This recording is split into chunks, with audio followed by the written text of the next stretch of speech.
Welcome to a new episode of 20-Minute Playbook by Outlier Academy, where each week we sit down with an elite performer, from iconic founders to world-renowned investors and best-selling authors, to dive into everything from their daily routine to their favorite books, superpowers, and even a favorite failure, all in less than 20 minutes.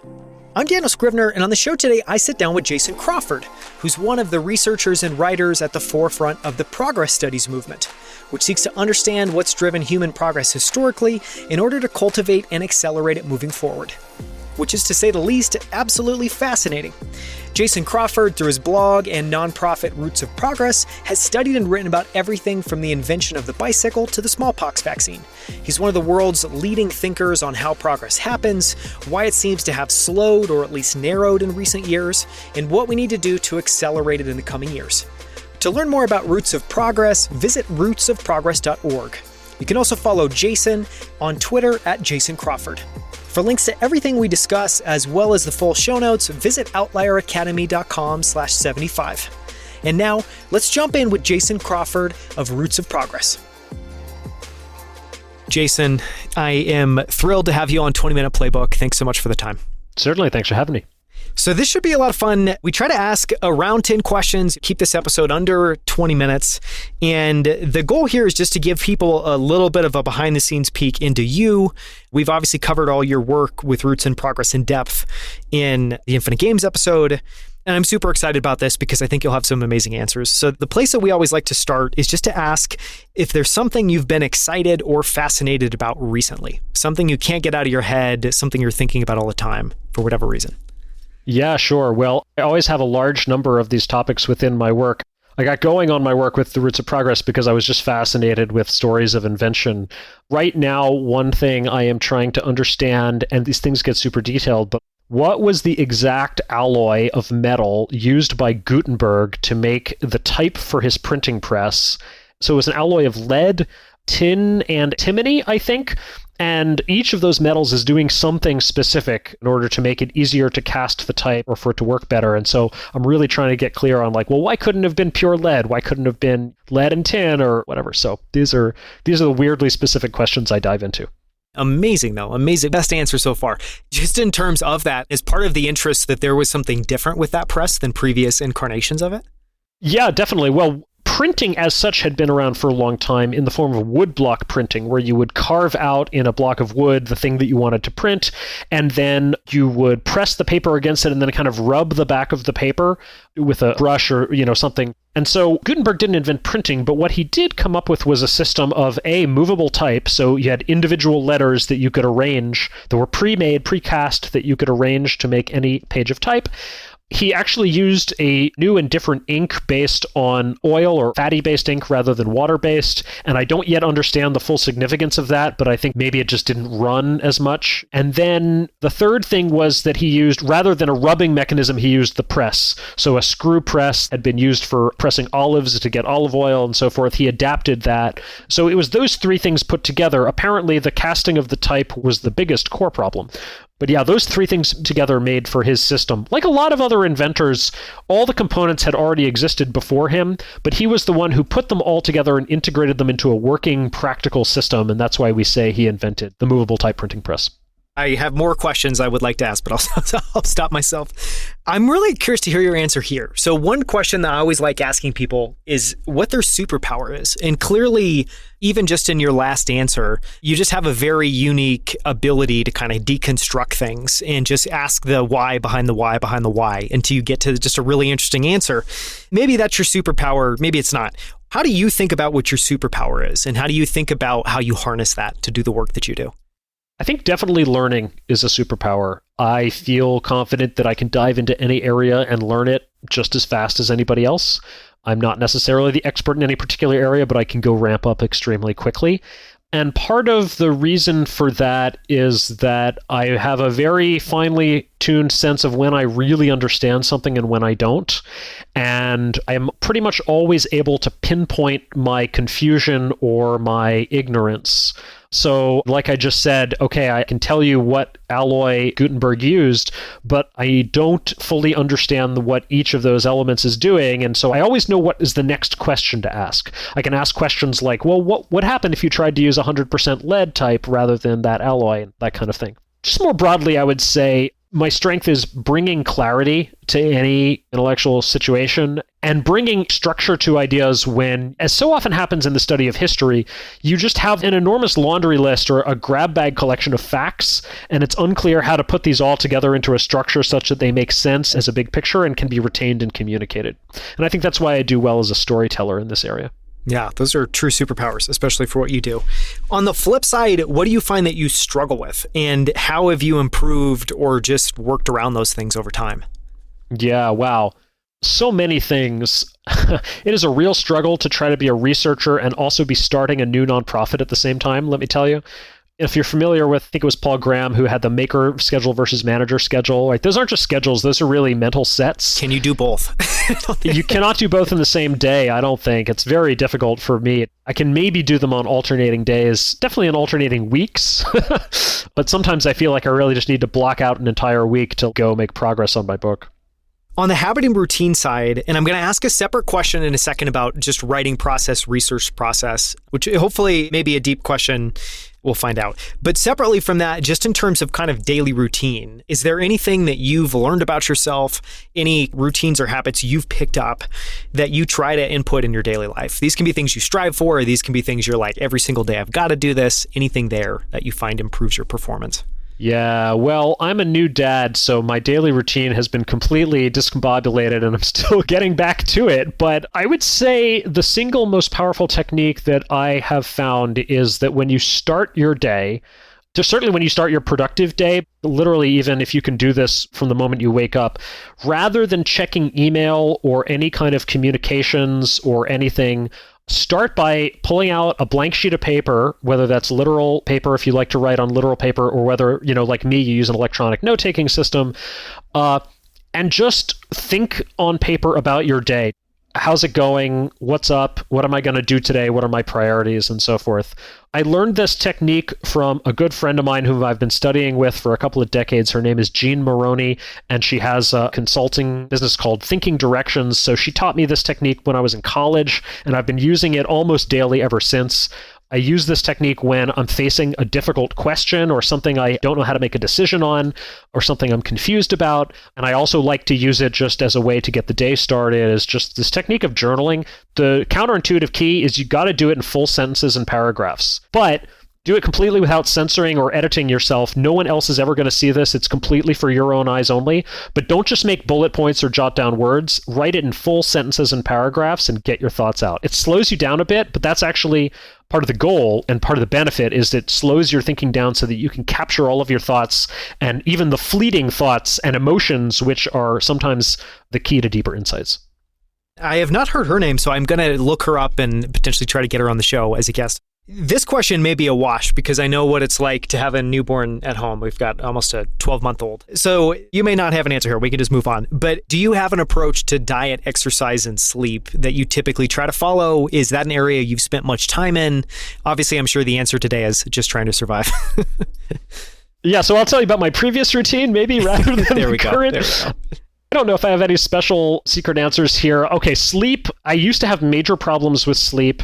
Getting to sleep at night, I felt I was a night owl and an insomniac and so forth, and I fixed that. The meta kind of answer about how I fixed it is I just went and researched all the things that might be wrong, and I tried them all until something worked. And people seem to be highly variable here, so if you're having any problems with sleep, I recommend just experiment with everything. It turned out for me the key was light management. So I'm very sensitive to blue light at night. Staring into a screen late into the night was keeping me up. But even just having the lights in the room on too brightly. And so I installed this app on my laptop called Flux, which makes my screen dim and orange in the evening. On my phone, I use night shift or night mode, whatever it's called. And then literally just all the lights around the house I dim progressively throughout the evening. Now, my wife thinks this is hilarious and bizarre because she does not have this problem at all. She's completely insensitive to light. She can fall asleep with the light on, which is bizarre to me. Again, that just speaks to this point of your particular physiology is something you have to discover Exercise before the baby, I was on a pretty consistent 3 times a week. It helps me a lot to sign up for a boot camp or something where I've got a time and a place that I have to show up and don't have any question about it. The key is do not question it. When you wake up in the morning, if you're asking yourself, should I go work out today? Just don't even allow yourself to consider that question. Just pretend that it's already locked in and you already made that decision, as if you have some commitment. You can trick yourself into thinking, oh, I don't have this choice. I just go do it.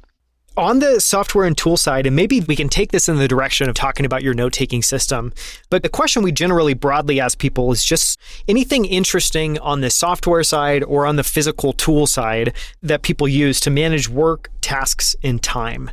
And so for you, that could be really broad. Just is there anything that you enjoy using it? Is there anything you've kind of picked up that you really love? Or we could just use this as a chance to dive into that note-taking system because I'm sure you've got some interesting insights there. I don't have a fancy note-taking system or anything very special. I use an app called Bear Notes that I like. It allows me to take notes on all sorts of things and tag them, and it has a hierarchical tagging system, which is nice, and it supports Markdown and so forth. Another tool that I will plug because it's such a great tool is called Readwise. So Readwise is a highlighting system.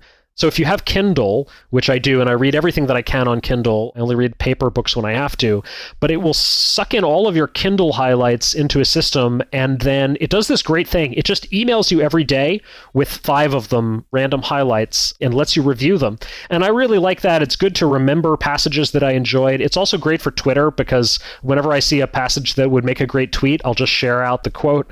And so it helps me kind of share all that stuff with my audience. The other great thing that Readwise does, it makes all of this searchable, and I've used that over and over when I'm trying to remember some quote that I read. It also integrates with pretty much everything else. So if you are reading a paper book, they have an iPhone app, and you can just snap a picture and it'll OCR it and then get the highlight into the system that way. So it lets you integrate everything, and they are currently testing in beta a Read Later app that integrates with all of this as well. So I really like that team. I've been following them since early days, and I've been a happy user of the app. And I've heard people talk about that email that you'll receive. It feels like people are overly focused on what new information can I get in and not spending enough time on how can I remember, re-experience, and get reminded of all this great stuff that I've read. And it seems like a great tool at that. Speaking of which, I do also use Anki as a spaced repetition flashcard system to remember facts, names, and dates, and so forth. So that's, I guess, another part of my system. And is that an app? Anki is an app, Anki. It is an app for doing spaced repetition flashcards, basically. I've not spent enough time there, so I will research that and I'll link to that. One thing that I'm always curious about is, asking people for a favorite failure. And I think what we're really trying to get at there is we're all ambitious. We set goals for ourselves. Often there are obviously goals that we don't attain. And sometimes we realize at the end of the day that that was actually a great thing. It propelled us in a better direction. We learned something from it. Do you have any favorite failure that you're grateful for that you think about? The first thing that comes to mind is the last startup that I founded. It was called Fieldbook, and it was basically a hybrid spreadsheet database, a lot like Airtable, but not nearly as successful. We never really got to profitability. We ended up shutting down the product and did a talent acquisition, sold the team to a larger startup. I poured 5 years of my life into that. But it's one of those things where I am deeply glad that I tried. I was absolutely obsessed with the vision for Fieldbook for years before I started the company, just the same way I've now gotten obsessed with studying the history of progress. And it's one of those things where if I had never tried, I would always be wondering what if, and why didn't I go for that thing that I couldn't stop thinking about. On the book side, in the previous interview we did, we talked about Where's My Flying Car, the old book that's about to be re-released through Stripe Press, and we'll link to that here. So I want to take this in a slightly different direction, and things that I was curious to ask you is, obviously as someone that thinks a lot about progress, are there any sci-fi books or futuristic books that you think are really interesting? These could be older ones, this could be newer ones.